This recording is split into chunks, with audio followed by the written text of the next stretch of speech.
though we are now facing the pandemic of COVID-19. Okay, because our speaker and all the participants have already joined in this Zoom meeting. So I let our speaker, Mr. Hans Giovanni, to present the topic about how to assess web speaker. Okay.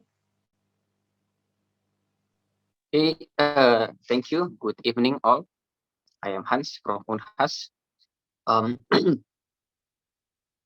So today materials, I will be broadly speaking on assessing web speakers because commonly we have Asians and BP parliamentary systems in Indonesia. So I will talk about how to assess web on 3-on-3 debate, which is Australs and Asians parliamentary systems, and also how to assess web in a BP debate. Now, before I started, firstly, why this is actually important for us to know how to judge or assess a web speaker as well. Because noted that sometimes adjudicators are only prioritizing the arguments coming from prime minister or deputy prime ministers, or in case of BP debate, they are only prioritizing the speeches coming from the substantive speakers. So I think it is a bit unfair for the adjudicators not to assess the debate whole as a whole, because web speakers are also played a very important role in a English debate. So I would like to actually divided these sessions into three parts. Firstly, the general overview of the assignment or the duty of an adjudicator, and second and third I will directly jump into how to properly assess WIP in 3-on-3 and also a BP debate. But before that, I will present to the committee the materials that will be presented today. You may present it so we could look at the materials I have prepared.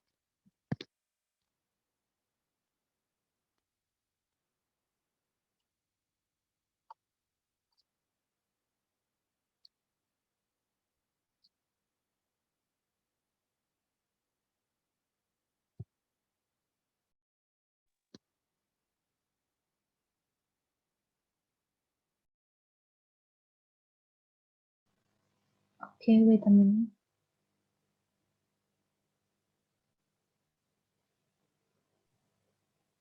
Okay,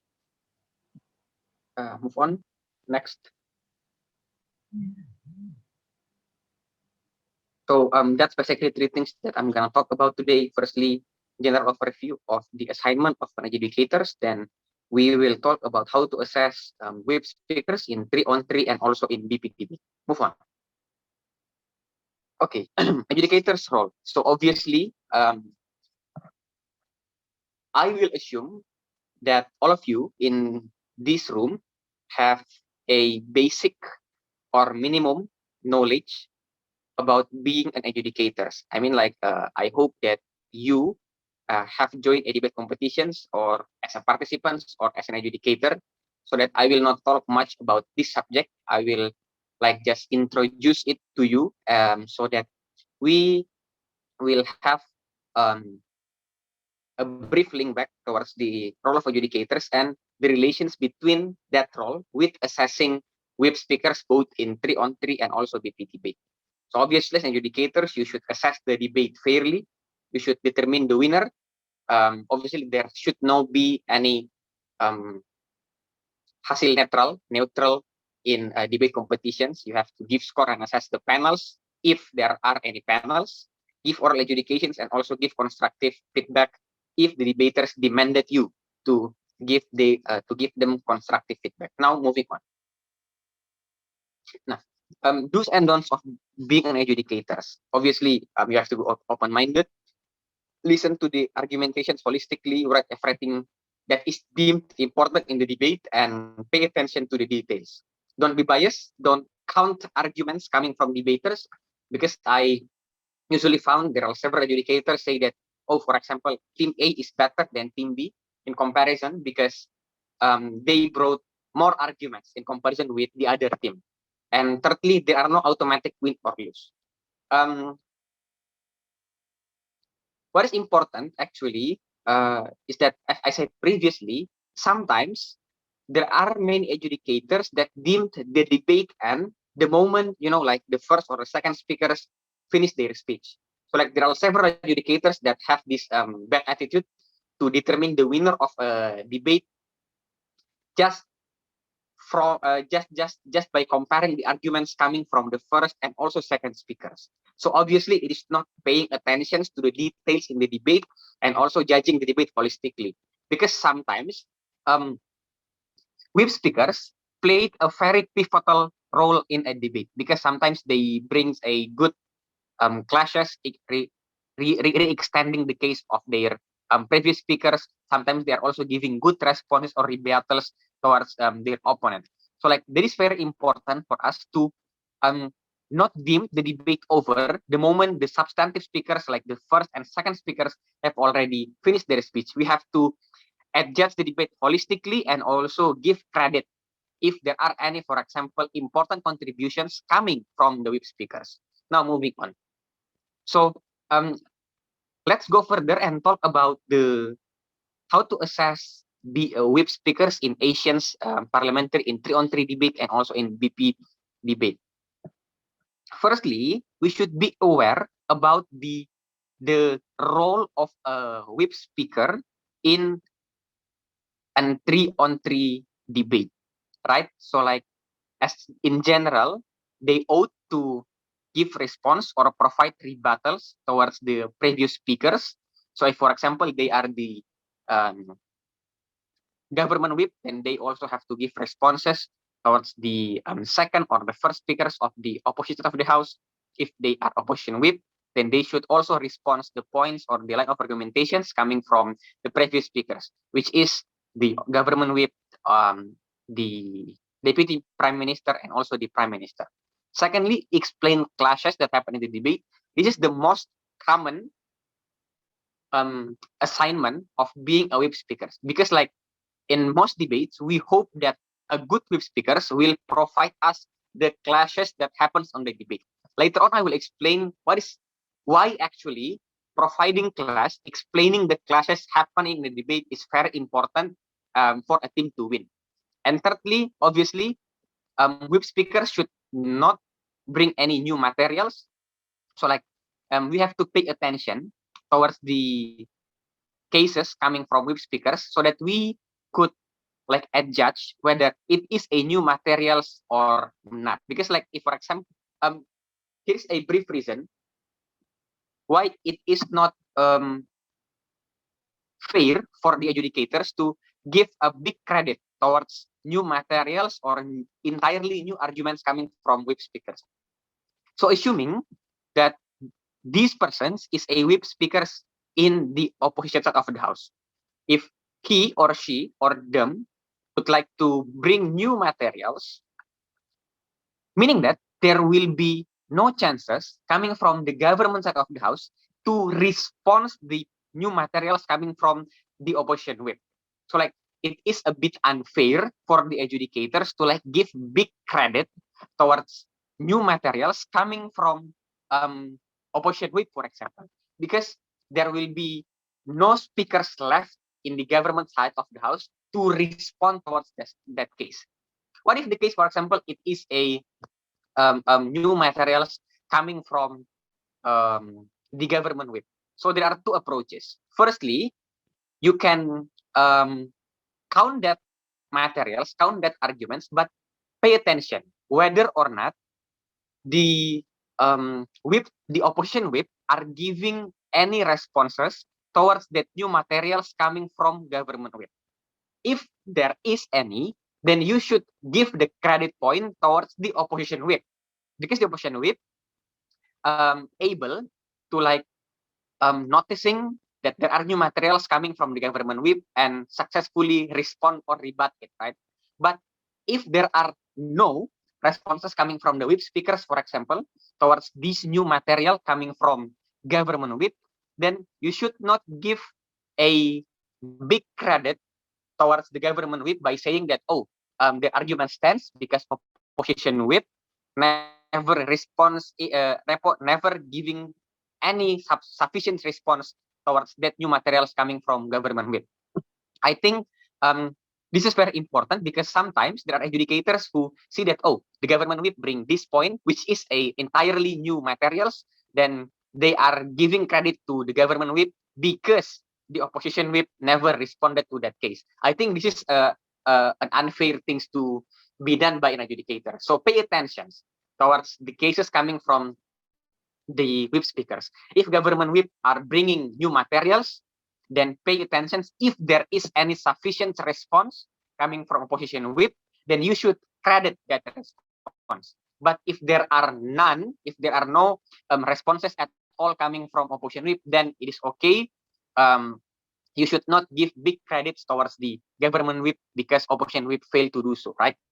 Because, yeah, you know, as a third speaker, ideally, there should no be any new materials brought by the government whip.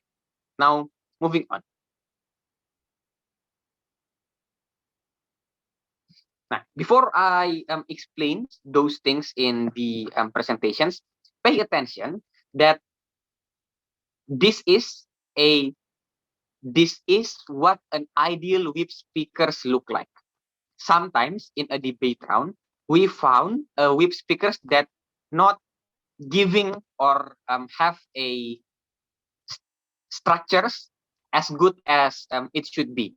Like sometimes the responses is not well elaborated enough.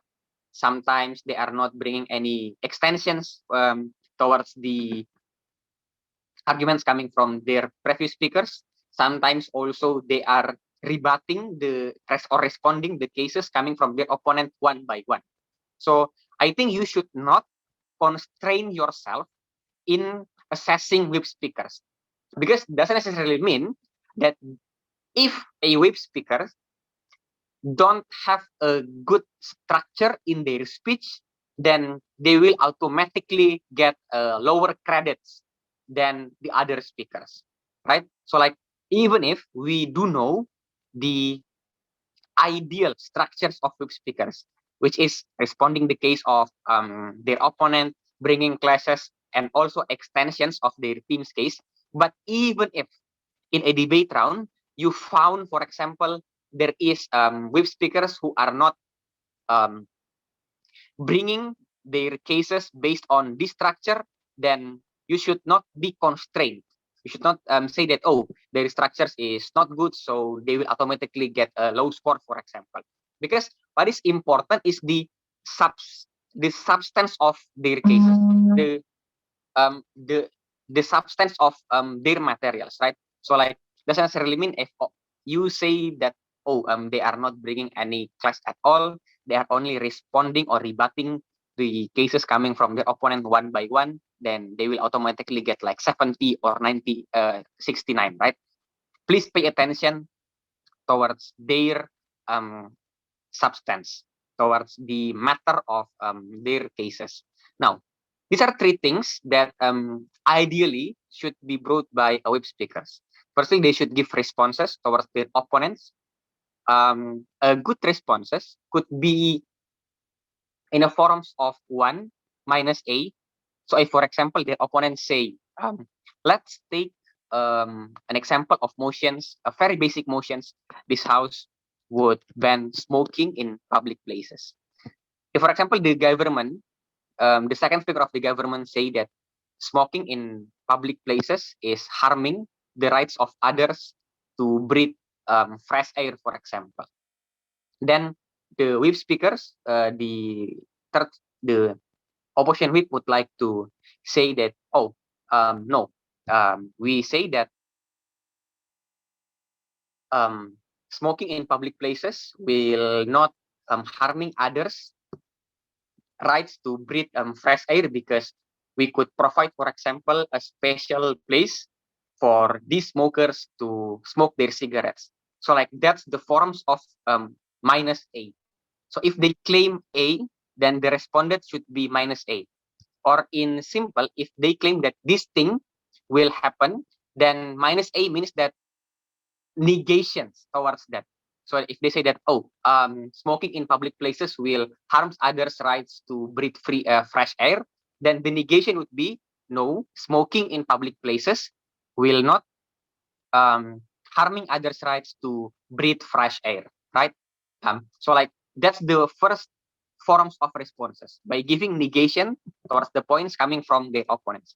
Or secondly, by neutralizing the cases coming from their opponent, right? So second, an example of motions, this house regrets the economic this house regrets the economic approach that prioritize tourism sectors. So second example, the government would like to argue saying that, oh, tourism is bad because tourism will create like ecological damage. It will create damage towards the environment. Then neutralizing the case will means that the oppositions would like to say that, oh no, damage towards environment or ecological damage will also happens in another industry, in another form of industry. It is, let's say, a tangible impact of having an economic development, right? We cannot hinder the fact that other industry is also bringing bad impact towards the environment, for example. So like that's neutralizing the arguments coming from your opponent, meaning that you will argue that the same problem will also happen in their side, right? Take an example of the previous motions. If, for example, the government would like to argue that, oh, we will not prioritize the development in tourism sectors, we will, for example, prioritize the manufacture sectors, then you could argue that the same problem, which is the ecological damage, the problems towards the environment, will also happen in your mechanisms, will also happens in the manufacture, if we are prioritizing the manufacturing sectors. That's neutralizing the case by saying that the same problem will also happen in their side. Or secondly, by saying that status quo has the solving mechanisms to the same case. Like if, for example, they say that tourism sectors will bring damage towards the environment, you can neutralize it by saying that, well, it may be true that there is a certain damage that it could cause towards environment, but in status quo we have rules and regulations that these tourism sector should comply with. Like for example, there is AMDAL, analisis mengenai dampak lingkungan, for example. So there are many prerequisites, a very strict prerequisite for them before they could build an entirely new tourism sectors, for example. And they have to prove why these mechanisms, this solving mechanism in status quo is already effective. Thirdly, even if by saying that, take an example of the previous motions. If they would like to say that, oh, this tourism sector will bring damage towards the environment, then even if responses would like to say, okay, it might be true, it might cause several damage towards the environment, but even if there is an environmental damage that happens, we say that it is still okay. Why? One, because these these corporations in the tourism sectors, they are also have an obligation to do corporate social responsibility, for example, to um, deal with the environmental damage that they have caused. Or secondly, even if there is environmental damage, but it could give new job fill towards the local people. It could give a new economic growth, for example, significantly. So like the damage can be justified. So like that are the three most common models of responses coming from a speakers towards the arguments coming from their opponents. Now, please keep in mind when you are assessing whip speakers that not every time, like not all whip speakers will be able to like completely structure their responses like the previous structures I have shown you. Like not all whip speakers in their line of rebuttals will have negations towards the case from their opponents. There is also the point that neutralize the points coming from their opponents, and also even if analysis. So like doesn't necessarily mean if you say that these whip speakers are only negating the point coming from their opponents, then you will not give credit towards their responses. Or these responses coming from these whip speakers don't have any even if analysis. Doesn't necessarily mean that if there are no even if analysis, then we could like not give any credit towards the responses coming from that whip speakers, right? So pay attention that those are the ideal way, at least to counter or to attack or to respond the cases coming from the opponents. But doesn't necessarily mean that you have to put that so much burden towards AVIP speakers by saying that, they in their entire response, there should be negation, there should be case that neutralize the case of the opponents, and there should be even if analysis, right? So pay attention that you should not put that big burden towards the whip speakers. What should you do in assessing the responses coming from the whip speakers is to assess whether or not they could prove their responses, whether or not the responses is true, and secondly, whether or not the responses is important towards their team cases. I will explain it to you one by one. So firstly, we have to assess whether or not that response is true. If, for example, in the previous motions that this House regrets the economic strategies that emphasize on tourism sectors, if the government would like to say that, tourism sectors are giving bad impact towards the environment, there is an ecological damage, but in their mechanisms, they would like to focus in manufacturing sectors, for example. Then the opposition, the whip speakers, for example, would like to respond it by saying that the problem of ecological sectors, the problems of environment will also happen in your mechanisms, which is focused in manufacturing sectors. They should prove why, for example, the manufacturing sectors also contribute towards the same amount of ecological damage or same amount of environmental damage by saying that, for example, these manufacturing sectors in your side of the house, in your mechanism, it will create like emission. It will also consume. So it will also consume so much fossil energy. It will consume so much oil, for example, and it sorry, meaning that it also contribute towards the environmental damage or the ecological crisis that happens. So what should you assess is that whether that whip speakers could prove that their claim is true. If they are claiming the mechanisms of their opponents also will create same problem, they should explain to us how that same problem will happen. Like they should explain the process of that problems that they mentioned. In the previous case, for example, if they say that manufacturing sectors are also contributing towards the environmental damage or towards the ecological crisis, they should not stop there. They should explain the process on how manufacturing sectors are also contributing towards the same amount of environmental damage. It is by saying, for example, because they are using fossil energy, because they are creating gas emission, for example.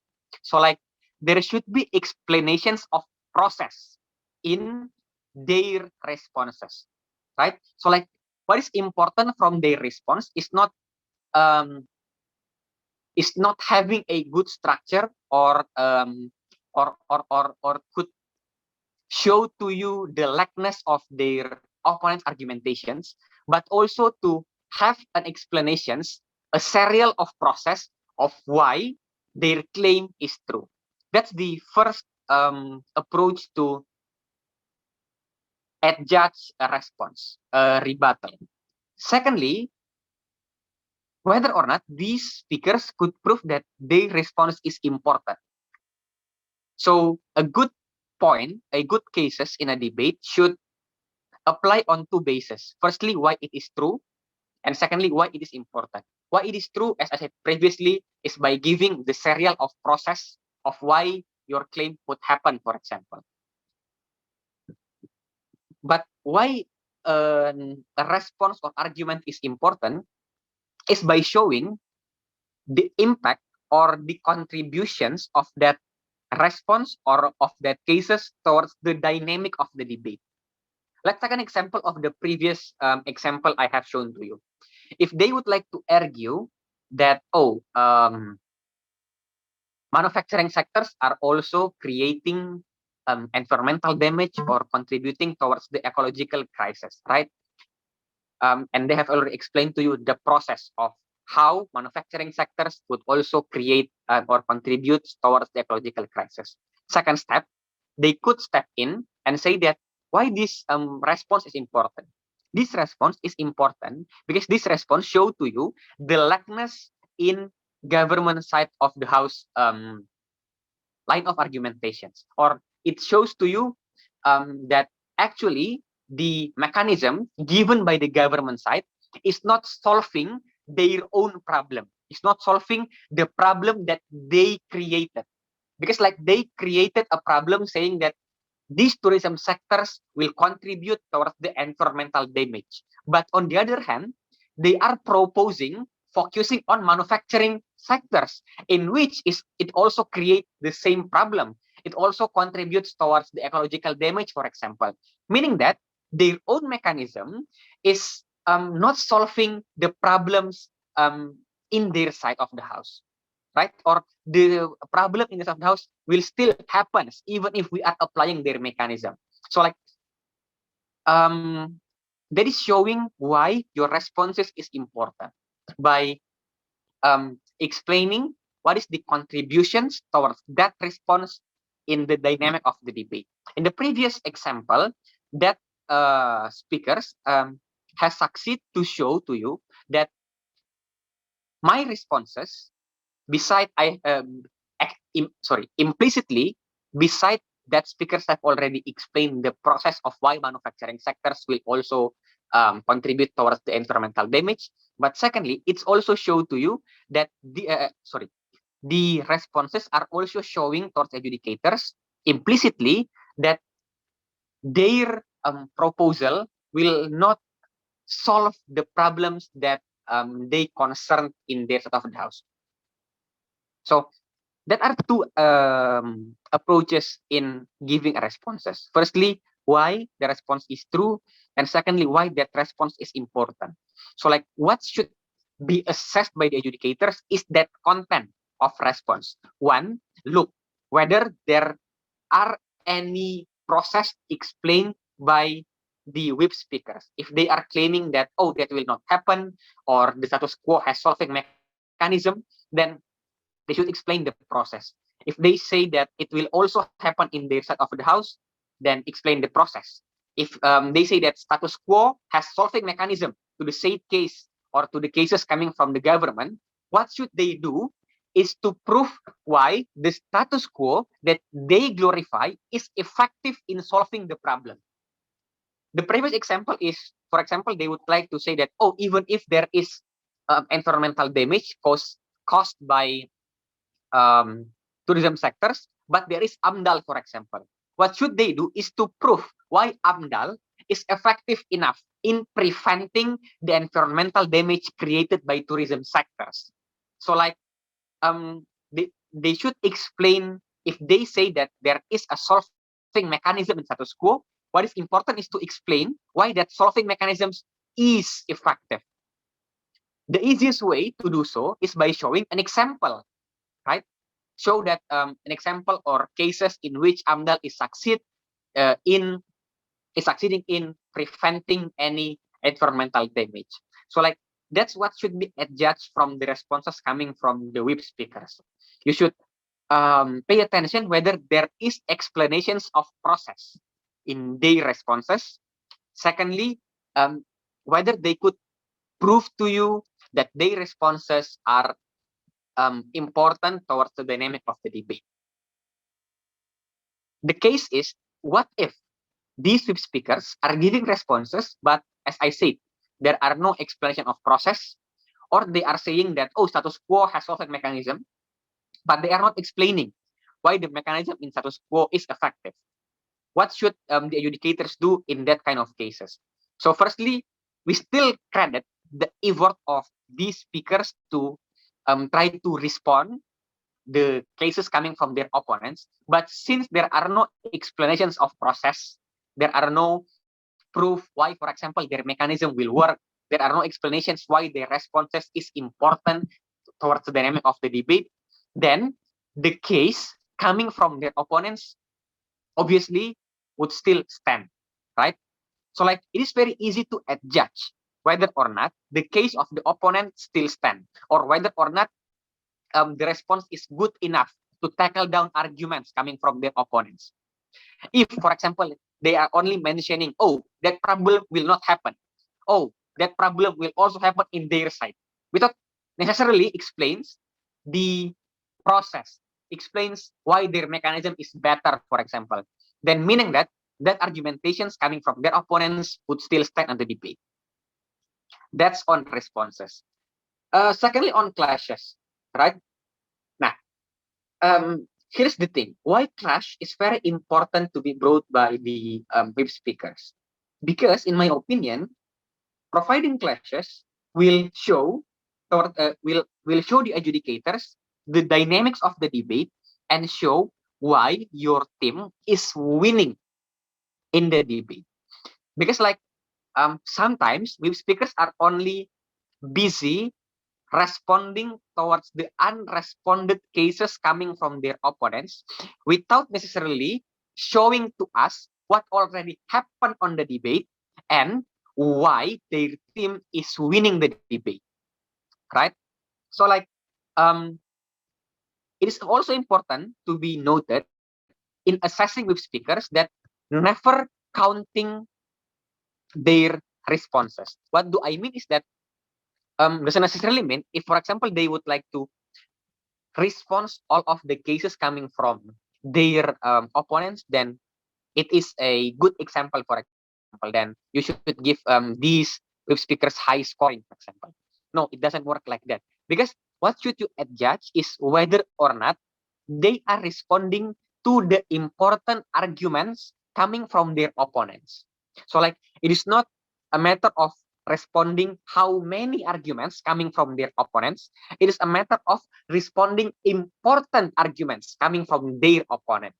That is what important, right? So like as an educator, you should be able to like notice whether or not the important arguments coming from their opponents are responded by the web speakers or by the previous speakers. It is not the matter of, oh, they are giving 5 responses towards their opponents, then you will give them high credit. No, but the question is that whether or not those 5 responses all answer the burden that is thrown by their opponents to their team, right? Because in the previous example, if their opponents are arguing saying that tourism sectors will cause environmental damage, meaning that implicitly there is a burden from their team to prove why, one, there will be no much environmental damage from tourism sectors, or secondly, why even if there is environmental damage, there will be mitigation mechanism that could mitigate the problem. So like you should pay attention towards the implicit burden thrown by the opponents to their teams. As I said previously, if the opponent say that, oh, we will depend on manufacturing sectors, meaning that there is an implicit burden to show why manufacturing sectors also has the same problems with tourism sectors, for example. And you should adjudge whether or not these teams are answering their burden of proof, are answering this implicit burden or not. Because if not, meaning that these arguments coming from their opponents will still stand. Nah, this is where class play a very important role, because in classes we will get explanations of the issues that have been talked about in the debate, right? So like whip speakers, when they are bringing classes to the debate, they should show to us what are the issues that happens in the debate. What are the issues developing in the debate, right? And why their teams are winning that issues, are winning that classes. The most strategic way for our speakers to explain classes towards the adjudicator is by giving comparison. Is by giving comparison. One, why, for example, even your worst scenario is better than their best scenario. Or secondly, why their team argumentations is more important in comparison with their opponent's argumentation. So firstly, they could explain the worst and best scenario. It is by saying that why even the worst scenario in their side, it is still better than the best scenario in the opponent side of the house. Or secondly, to explain why the argumentations coming from their team is better in comparison, or is more important in comparison with the arguments coming from the opponent, right? So noted that sometimes in assessing clash, there are speakers who are only mentioning by saying that, for example, first clashes, the philosophical, whether or not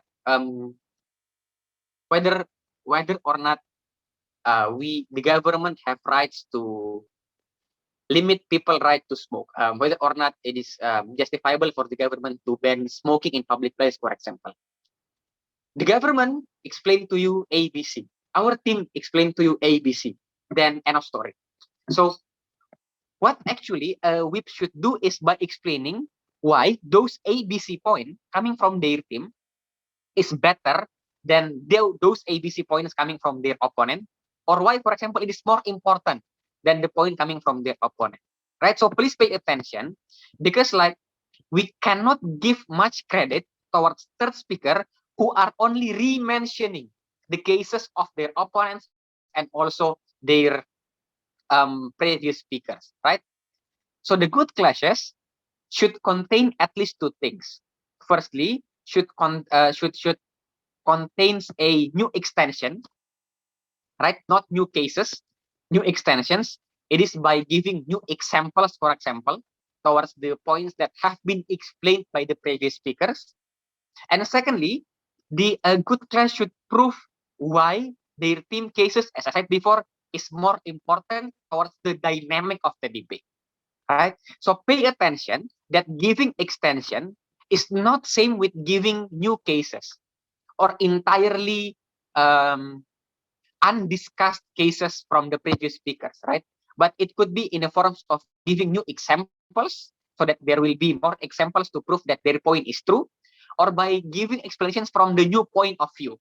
Like, for example, the previous speaker have already explained the bad impact of the manufacturing sectors towards the environmental, towards the environment. Then, secondly, the whip speakers could explain also the bad impact from the manufacturing sectors in another aspect, for example, of the environment. If the previous speaker would explain that, it will create new gas emission, for example, then the whip speakers could explain, it is bring disadvantages, it is bring harm impact towards the environment because they rely on fossil energy, for example, or because they rely on fossil fuel, for example.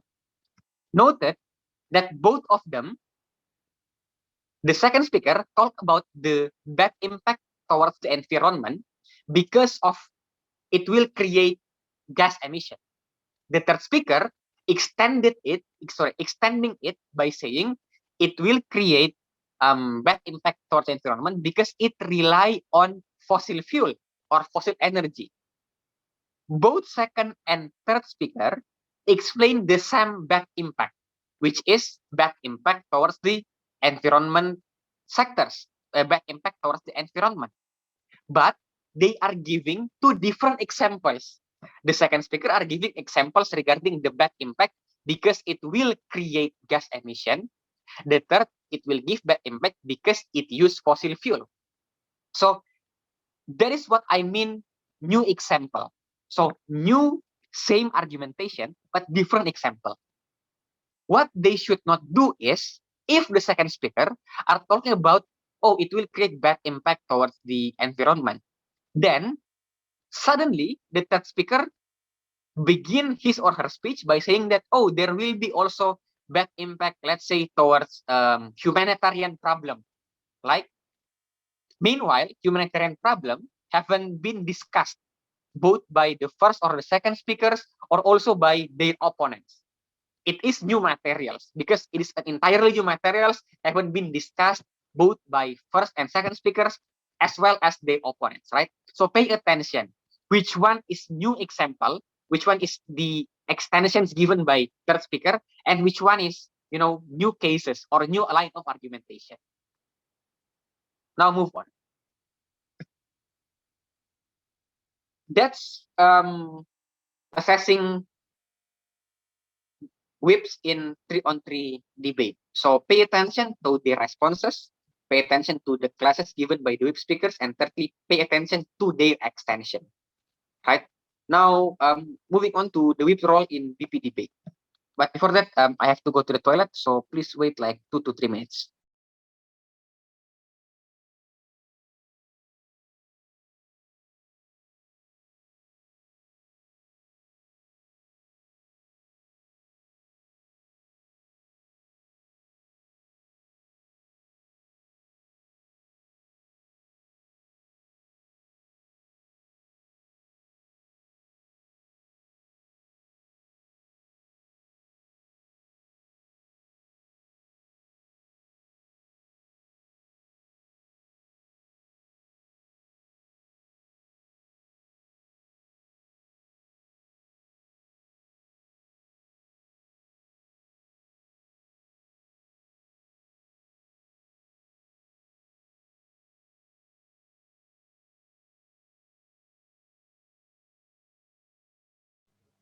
Okay, participants, while we are waiting our speaker, prepare your questions because after this presentation, we will have question and answer sessions.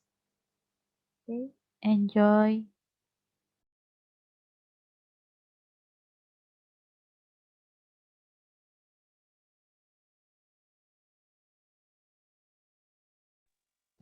Okay, thank you. I am back. Now, moving on. The whip's role in BP debate. I think we, all of you, have familiar with the difference between Russian or 3-on-3 debate and BP debate. Because like the dynamics in a BP debate will obviously will be more the dynamics of BP debate obviously will be more have more variety in comparison with the dynamics happening in 3-on-3 debate, right? But secondly, what is also important in BP debate is we are giving a big credit towards the contributions coming from each teams because there are 4 teams debating in that round, and every team should contribute towards the dynamics of the debate, right? In general, in BP debate, there are two main assignment, two main duties of whips. Firstly, giving responses, as I've already explained in previous slide. But secondly, they also have to conclude the debate. So like becoming a whip speakers in BP debate is like intertwining the role of whip speakers and reply speakers in 3-on-3 debate. Because like they still have to give responses towards their opponents. They still have to, bring extensions from their team case. But on the other hand, they should also conclude the debate and give bias adjudication why their team should win, why their team is better in comparison with other teams. So like it is like intertwining the duties of being a whip speaker and also replay speaker in 3-on-3 debate. So firstly, talks about the responses coming from whip speakers in BP debate. As I already explained previously, that quantity is not equal with quality. We should not counting the numbers of responses coming from speakers, right? So we should not counting how many responses that this speaker already give. It is not the problem of, it's not the matter of how many, it is the matter of how important is that responses or how that responses is true or not, right? So like pay attention to the relevance of the responses given by the speakers and make sure that these responses are on target. What do I mean by on target is that previously I've already explained to you on if, for example, they would like to respond towards the argumentations coming from their opponents, they should show to us which point that will be responded. But secondly, they have to give us an explanation on why their response is true or why their response is important. That what do I mean by on target. So I think I've already explained to you, like type of responses, how to assess responses, and the previous explanations. I will heavily discuss concluding the debate as whip speakers in BP debate because it is a bit different with the duty of Asian in 3-on-3 debate. So if in 3-on-3 debate, we heavily emphasize to the role of whip speaker to provide us the clashes that happens on the debate. But in BP debate, we sometimes emphasize on the ability of that whip speakers to conclude the debate and prove why their team is the best team among the 4 teams debating in that chamber. To conclude a case of their team, firstly, they should explain the main questions of the motion or the issues that happen on the motions. Noted that it could be the same with providing clashes in 3-on-3 debate. Like, okay, so there are 2 clash in this debate. Firstly, about whether or not the government is justified to do so, and secondly, about the implication, right? It could be in the forms of same division by dividing the principle and practical, or by dividing the issues that happen in the debate. But it also could happens by explaining the main questions happening on the opening debate and also the main questions revolving on the closing debate. Because like sometimes opening teams and closing teams, are bringing 2 different approach to the motions. Like the issues revolving in those 2 halves is different. Sometimes issues revolving in opening teams are not the same issues that revolves in the closing teams. So like they could also explain the main questions or the issues happen on the debate by explaining to us what are the issues heavily discussed by the opening teams and what are the issues heavily discussed by the closing teams. Let's use the previous motion that this house regards economic development that rely on tourism sectors. For example, opening teams issues revolves in the sustainability of tourism sectors, whether or not tourism sectors will be sustainable, whether or not it will be sustainable to create job field, to contribute towards the economic growth, whether or not it will be sustainable in attracting foreign tourists to come, for example. But the issues revolving in the closing would be the impact towards, let's say, one, environmental problems. Secondly, the impacts towards another sectors, towards another economic sectors in that area, like let's say we are talking about another business like small to micro business, for example, how by having a tourism it will impact towards those small and micro business, right? So in the opening, the debate that revolves is about the sustainability of the strategy. Secondly, on the closing, the debate revolves on the impact to the environment, the impact to another sectors of businesses. Then, as whip speakers, there are two approaches. Firstly, they could like explain to us, to the educators, why the issues revolving on closing teams are more important in comparison to the issues of the opening teams to be discussed in this motion. So like they could explain why, for example, in this motion, it is better or it is more important to talk about the impact of these sectors towards environment or towards other businesses.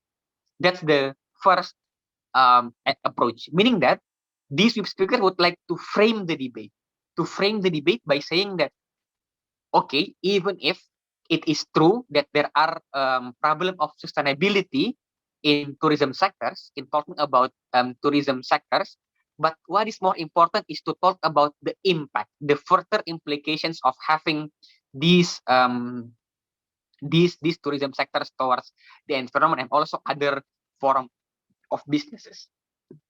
But secondly, second approach that they can use is to show to the educators why the case of their team, the case of, let's say, closing government or closing oppositions, is answering both questions. Why, for example, their teams have already explained that, for example, they are closing government, why their team have already explained that tourism sectors will indeed be sustainable, but on the other hand, will indeed, one, not create bad impact towards the environment. Sorry, meaning that, oh, sorry, if they are closing opposition, they will explain, one, why indeed tourism sectors is sustainable, and secondly, why tourism sectors is, one, or A, not creating any bad impact towards environment and will indeed create or also um, giving advantages towards small and micro businesses around this new sector of industry, right? So like those two approaches that they can use. Firstly, to frame out the debate by saying why the issues happening on the closing teams are more important in comparison with the issues on the opening half. And secondly, by explaining why their team could explain both issues, could answer both burden of proof or both questions.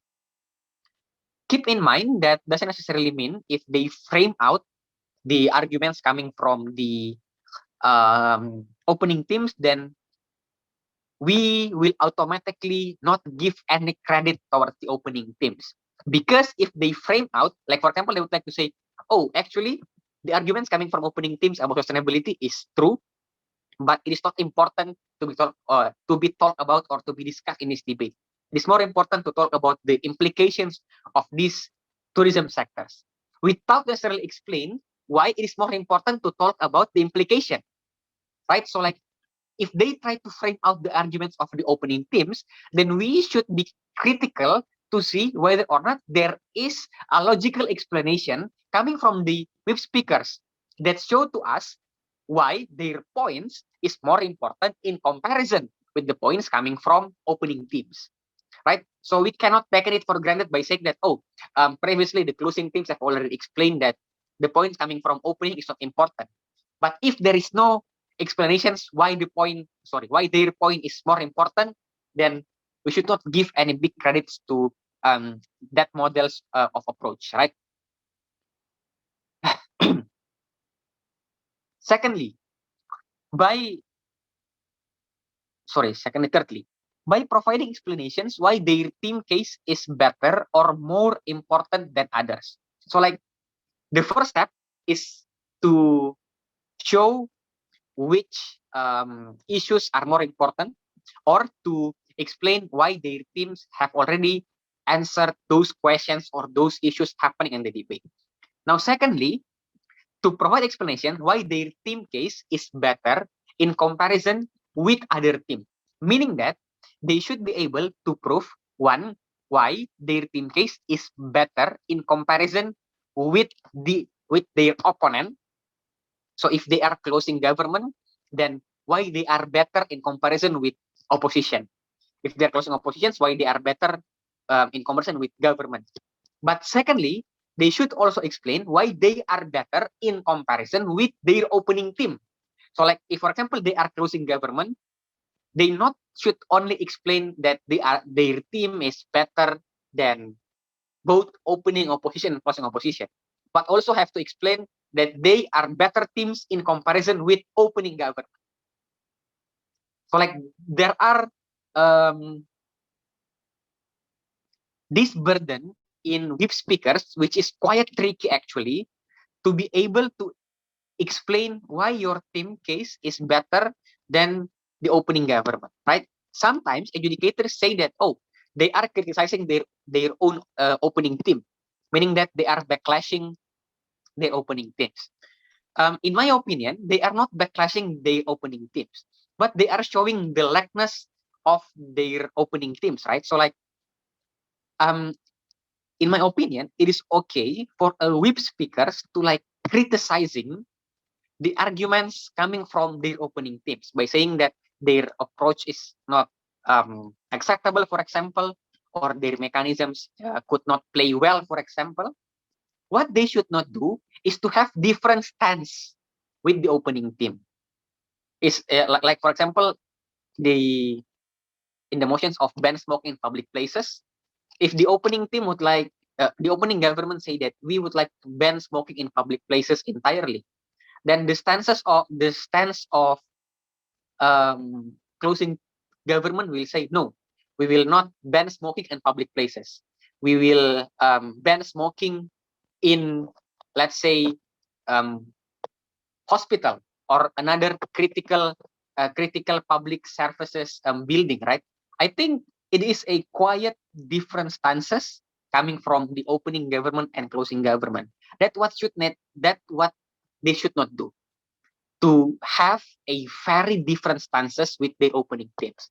But if they have the same stances, they have the same goal with their opening teams, but they are criticizing the process or the mechanisms or the cases coming from their opening teams, I think is a fair thing to be done by the web speakers. So please note that it is okay for the web speakers to also criticizing their opening teams, because like, as web speakers, beside providing explanations of why their team is better than their opponents, they should also prove why their team is better than their opponent. Lastly, to give biased conclusions or biased comparison. So it is like the job descriptions of being a reply speaker in Asian debate, right? By giving a biased comparison, like for example, what are issues that have been answered by the opponents and by your opening, and why you have already answered those issues or those burden of proof, which is make you better team than them. So I think, as I said previously, the job descriptions, the assignment of web speakers in BP debate is the intertwined between third speaker in 3-on-3 debate and also the reply speaker. Okay, I think that's all we can discuss. Okay, thank you for the speaker. Now we are entering the next sessions of our uh, session today. That's the question and answer sessions. Okay, for all the participants who already had question on mind, can write your question on the chat, and the speaker will answer your question.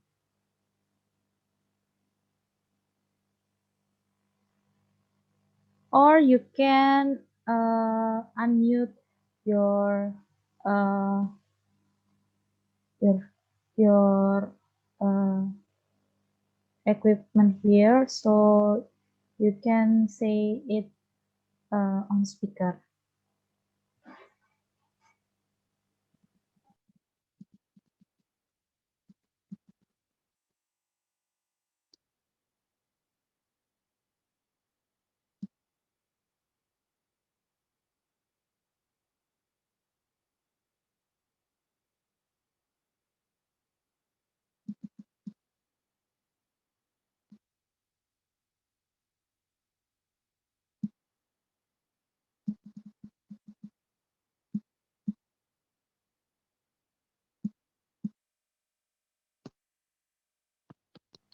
Okay, it is already one question.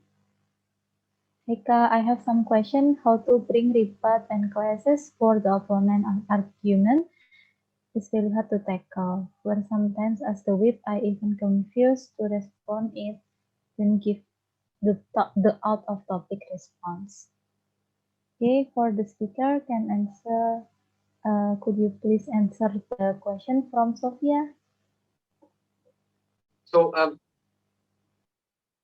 this is a case questions, right? What if the cases coming from the opponents is very hard to respond? Meanwhile, as third speaker, obviously you have a duty to respond to the cases coming from your opponents. This is a bit technical, actually, but I will try to explain it thoroughly. So firstly, if you find that the arguments coming from your opponents is very hard to be responded, I think it is, so this is as a third speaker, right? Not as an adjudicator. As a third speaker, it is better for you not to force yourself to like respond the questions.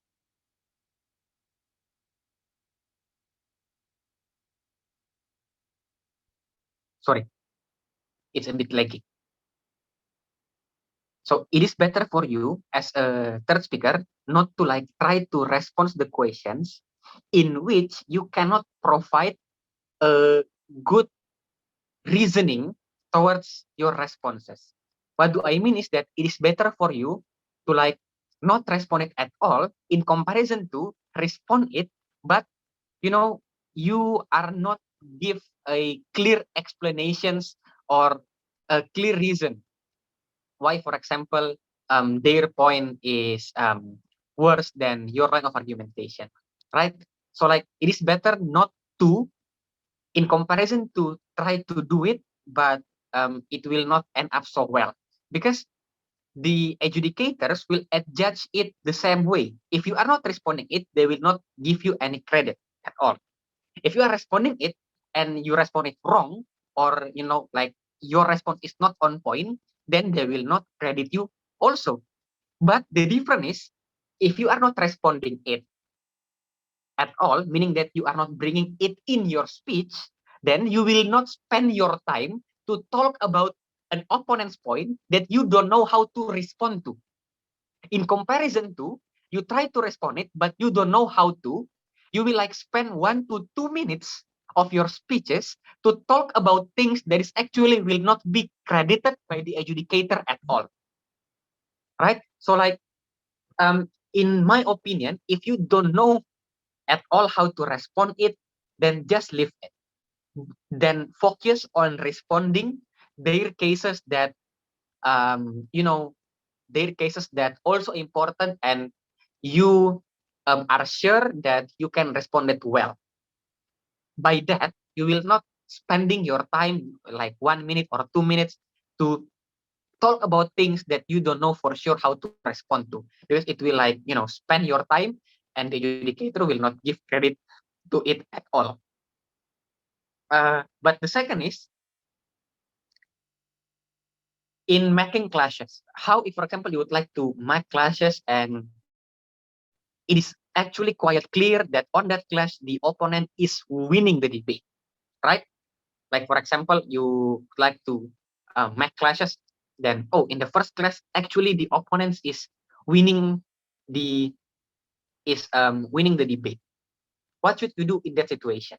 Firstly, you should still explain that clashes you should still bring extensions towards your speaker's argumentation, towards your speaker's point. You should still provide example, even if clearly that they are winning that clashes. But secondly, you have to be sure that in the next clashes, your team have the advantages or have the leverage, right? So like you have to explain why, even if in the first classes the opponents could outrun your team's arguments, but in the second classes you have to be sure that you have the leverage in comparison to the opponents. After that, reframe the debate, explain to the adjudicator why the second clashes is the most important clash in this debate. Like, just explain the clashes as it should be. This is the first clash, this is the second clash. Then explain the government may outrun or may win on the first clash, but adjudicators, the second clash is more important because of what? So like explain why the clash that your team win is more important than the clash in which they won.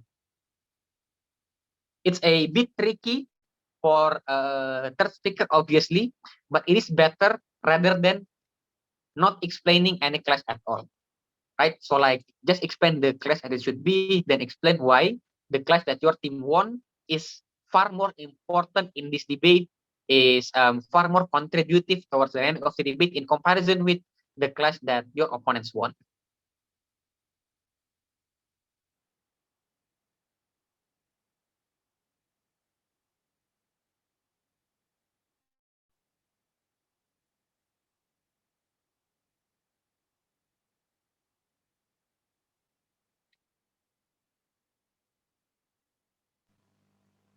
Okay, that was the answer from our speaker. Okay, it's clear. Thank you, Mr. Hans. For the participant, is there any questions again regarding about the topic today, how to assess with speaker? You can write down your question on the chat box, or you can unmute and say it directly to the speaker.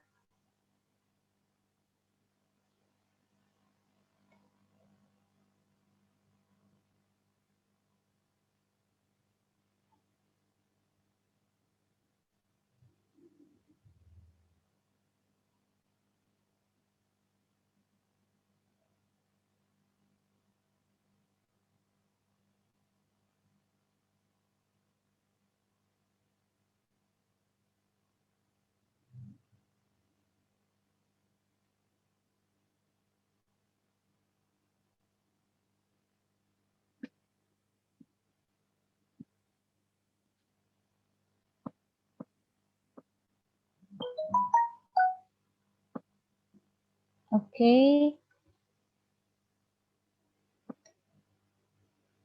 Is there any question again to our speaker, Sophia?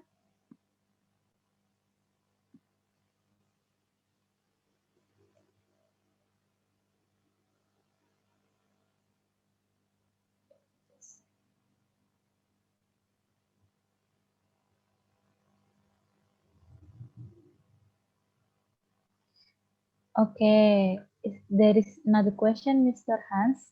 What if as a government and then our mechanism is very weak, that the opponent just easily clashes them until we cannot even use it more as the tools for our arguments? Is it okay to make new arguments in second and third speakers? About mechanism, so like in comparison to response and arguments, not mechanisms is not credited as important as arguments and responses in a debate. So like if the opponents are responding heavily to your mechanisms, then just let it be. What you focus is to respond their line of argumentation, right? So like doesn't necessarily mean if they are responding to your mechanisms thoroughly, then you would like to bring new mechanism. or re-explain your mechanisms. No, what should you focus on is building your cases, building your arguments, and responding towards their arguments. So like, don't lose focus and don't lose the chances to building your arguments just because they have responded your mechanisms very well. So I think it will not be a big problem towards the team if they could respond your mechanism very well. So just don't lose focus and keep building your arguments and responding to their cases, right? Because like as I said previously, mechanisms is not like as heavily credited with as arguments and also responses.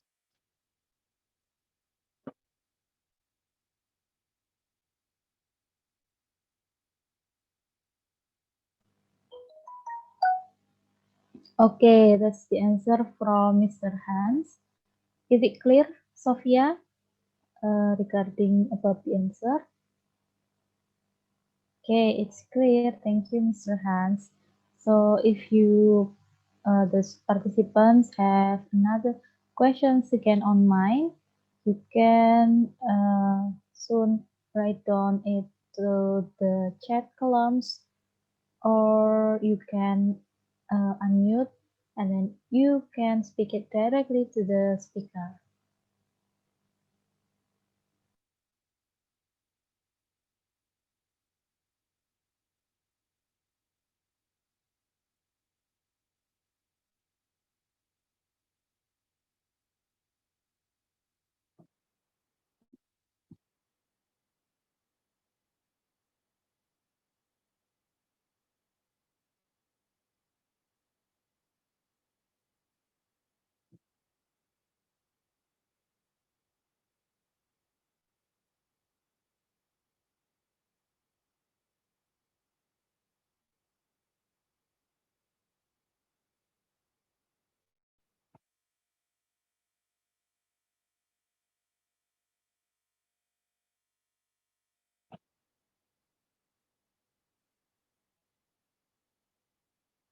Okay, for Sophia, there is no other questions again. So how about another participants? It seems that there is no questions again regarding particularly this topic. Uh, I'm as moderator. I want to say thank you very much for Mr. Hans for joining our events today, Medan Debate Academy episode 6. Thank you, Mr. Hans, and for all the participants as well who has come to this events and being participated. I would like to say thank you very much for you, and maybe for before we leave this meeting, every one of you can open the camera. So I will take picture sessions. Sophia. Yeah, okay. I will take the picture. Okay, everyone smiles. 1, 2, 3. Okay, wait a minute. Okay, thank you, Mr. Hans. Thank you, Sophia. Thank you so Yeah, much, Kak, thank you. and the committee. Okay.